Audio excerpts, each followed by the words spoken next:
26 जून को लोकसभा स्पीकर ओम बिरला ने इमरजेंसी की 49वीं बरसी पर आपातकाल को लेकर निंदा प्रस्ताव यानी सेंसर मोशन पेश किया।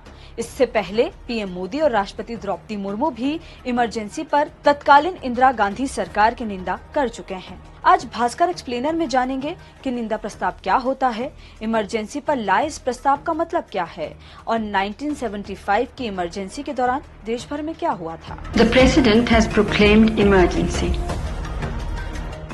पहले समझते हैं कि निंदा प्रस्ताव क्या होता है। दरअसल निंदा प्रस्ताव का जिक्र संसद की booklet practice and procedure of parliament के चैप्टर 26 में किया गया है। ये यूके की पार्लियामेंट से ली गई एक प्रक्रिया है जिसका उद्देश्य किसी भी सरकार की नीतियों, मंत्रियों या फिर पूरी सरकार की निंदा करने या फिर उनसे पूरी तरह असहमति जताना है। निंदा प्रस्ताव को लोकसभा और किसी भी राज्यसभा की विधानसभा में लाया जा सकता है। साथ ही ये प्रस्ताव सिर्फ प्रतीकात्मक होता है। इस प्रस्ताव को लोकसभा का कोई भी सदस्य पेश कर सकता है। इसके लिए सांसद को प्रस्ताव पेश करने का उद्देश्य और कारणों को लेकर लोकसभा स्पीकर को नोटिस देना होता है।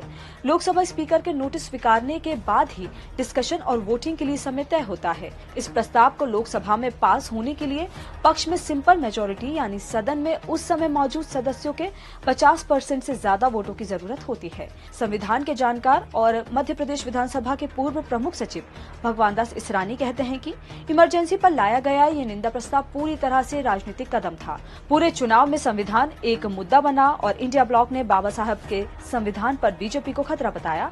ऐसे में इमरजेंसी पर निंदा प्रस्ताव लाकर बीजेपी जनता को ये संदेश देना चाहती है कि संविधान पर कांग्रेस का खतरा है। अब जानते हैं कि जिस इमरजेंसी को लेकर लोकसभा में निंदा प्रस्ताव पेश किया गया वो क्या है। भारतीय संविधान के अनुच्छेद 352, 356 और 360 में इमरजेंसी का जिक्र है।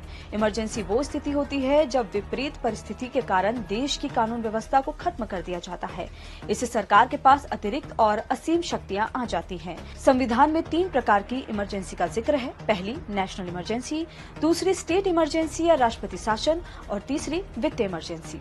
नेशनल इमरजेंसी के वक्त देश पर केंद्र सरकार का कंट्रोल होता है, जिसके कारण राज्यों के फैसले भी केंद्र सरकार ले सकती है।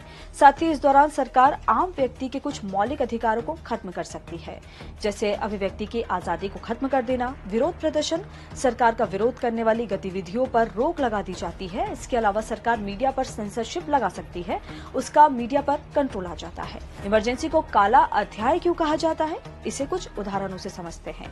1975 इमरजेंसी के दौरान रैलियां और आंदोलन करने वाले कई लोगों को गिरफ्तार किया गया। इन गिरफ्तारियों में जयप्रकाश नारायण, मोरारजी देसाई, राज नारायण, मुलायम सिंह यादव, अटल बिहारी वाजपेयी, लालकृष्ण आडवाणी जैसे कई नेता शामिल थे। वहीं इमरजेंसी के दौरान इंदिरा गांधी के बेटे संजय गांधी अपना 5 पॉइंट एजेंडा चलाते थे, जिसमें पेड़ लगाना, दहेज प्रथा खत्म करना, निरक्षरता हटाना, झुग्गी झोपड़ियों को हटाना और परिवार नियोजन शामिल था। परिवार नियोजन के नाम पर संजय गांधी ने सामूहिक नसबंदी का आदेश दे दिया था। इमरजेंसी के दौरान हुई इस नसबंदी का कोई सटीक डेटा उपलब्ध नहीं है, लेकिन कुछ रिपोर्ट्स के मुताबिक 1977 तक 60 लाख लोगों की नसबंदी करा दी गई थी। इसके अलावा इमरजेंसी के दौरान गरीबों की झोपड़ियां उजाड़ दी गई थी और जिन्होंने इसका विरोध किया था उन्हें गोली मार दी गई थी।